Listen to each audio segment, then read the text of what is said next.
Hi guys, and welcome back to me playing Shadow of Mordor. This is part 2 of my appendicitis surgery.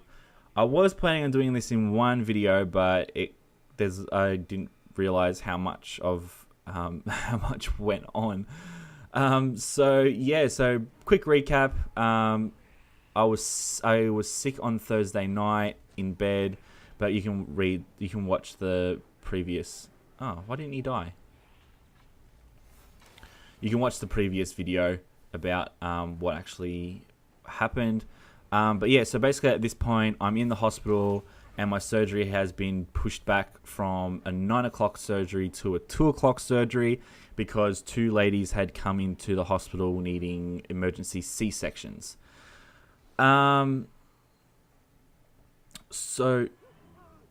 I don't want to fight this guy. So basically, they had emergency C-sections. Damn it. So that's basically where we're at. What happened next was very interesting because we weren't allowed to be told a lot about it. Because of hospital confidentiality and that sort of stuff. But we were told a little bit about what happened. Basically, they had to do an emergency surgery come in at about 2 o'clock. The emergency surgery was that a guy who was drunk. By the way, I didn't mention this before, but when I got checked into the hospital, I was in a bed next to somebody who was drunk and who ended up getting stabbed in his arm. So, and the nurses weren't really nice to him because, as I've spoken to my cousin previously, if you're not nice to the nurses, they're not necessarily going to be nice to you. If you're mean and think that they should be doing everything for you and all that sort of stuff and that sort of thing, the nurses aren't going to be nice to you. So be nice to your nurses. It's common. It's probably a common thing that people should be doing. Don't kind of be mean to somebody who's giving you pain medication because they could, if they wanted to, even though it'd be against, they could get fired for it. But don't piss off a nurse because they can choose not to give you your pain medication, which would not be a good thing for you. But anyway, so basically, there was emergency surgery. Not the guy who got stabbed. They weren't really in a rush to get him in because of the fact that the police had to investigate first, because when there's a stabbing, they have to investigate and make sure that people weren't killed and blah, blah, blah, and it's not gang related and all that sort of thing. So I'm going to try and run. So that's basically why he wasn't part of the emergency surgery. You were supposed to be brave, noble, but you ran away like a pathetic coward.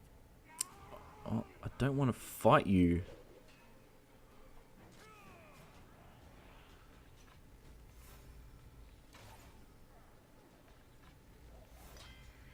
Right, so this is what you would call a chieftain type thing. But I don't want to fight him, because what happens in this game is that when you kill one, they just keep coming back. So I don't really want to fight him at the moment because I don't really need to to be honest. There was emergency surgery. What basically happened was a guy came into the ER with no arm. He came in with an arm, it just wasn't attached to his body. I don't know exactly what happened because, like I said, I was in so much pain. I don't exactly remember all this sort of stuff. But yeah, he basically didn't. His arm wasn't attached to his body, which, in case you didn't know, your arm is supposed to be attached to your body. I don't know how it happened. I don't know what accident he got in. But he got into some sort of accident where his arm got chopped off. I didn't see his arm. I didn't see him at all. This is what the nurses told my wife, who then told me. So that's basically why my surgery then got pushed back till 1 o'clock in the morning. Let's finish this guy off. Oh no, I got people after me again. So that's why my surgery got postponed, was because of this guy. It was basically, first it was postponed indefinitely because a severed limb like that, they can't really say, oh, it's going to take us 20 minutes to reattach it, or it's going to take us 2 hours to reattach it. There's obviously complications and stuff like that. So basically what they just said was, look, we'll try and get your surgery done because we know you're in pain. They just kept giving me more powerful painkillers, but a lot of it wasn't really doing much. It felt like I was just taking Panadol. It didn't really feel like it was doing anything at all. But understandably, the guy who had his arm missing obviously needed to go first in the surgery. So basically that was that, and it was just a matter of waiting from here. So basically I get these elf shots. So basically it was just waiting from here to then have my surgery. My wife kind of she stayed with me the whole time. She never went home. It was over the weekend, and she basically just stayed with me the whole time, which is fantastic. I love that she stayed with me. She could have gone home. I probably told her multiple times to go home, but she didn't listen to me. She just stayed with me, and helped call my dad and work and family and stuff like that to let them know what was going on, and all that sort of thing. So she was awesome with all that stuff.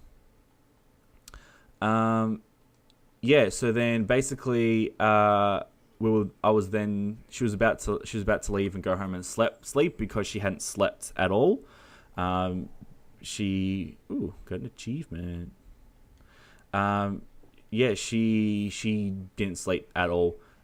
She hadn't slept at this point, and she was tired, and she couldn't really sleep in the waiting room and that sort of stuff because there's lots of people, and it wasn't really comfortable for her to lie down and that sort of stuff. So, understandably, she wanted to go home, and don't want to go that way. Understandably, she wanted to go home and sleep. So it was about 1 o'clock at this point, and she started getting ready to go home. As she was saying goodbye and giving me a hug or a very soft hug because my appendix. As she was giving me a hug and a kiss, basically the nurse came in and said, "Oh, don't leave yet." And we're like, "Why? She needs to go home. She needs to have a sleep. She needs to relax." And she's like, "No, don't go home yet because you're going into surgery in 10 minutes." Basically they had an opening, and the doctor was like, "Yep, we'll put him in. He needs to go in. He can't wait till morning." So yeah, so it was pretty much a go from there. It was about 1 o'clock in the morning. They took me in, and they took me in and started the surgery. And yeah, then I had the surgery, and that was pretty much it, really. From there, everything else after that was recovery, which I will talk about in the next video, because that's the part I kind of want to share with you guys in terms of how you can help somebody who's gone through a surgery like this, and what it's like, and kind of what it does mentally to you, because it's not an easy process. But I'll talk about it in the next video. But yeah, I pretty much had my surgery. Everything went well, and my recovery was pretty straightforward for surgery. When I got my appendix, once it got pulled out, I was basically told what was wrong with my appendix. It was definitely confirmed as appendicitis. And also, not only that, my appendix had exploded. Not just ruptured or anything, it actually had exploded, and it became slightly gangrenous, which is something you don't want a part of you to become, is gangrenous. So yeah, that was basically the surgery up to that point. So in the next video I'll talk about my recovery, but for now, thanks for watching, and I will see you next time.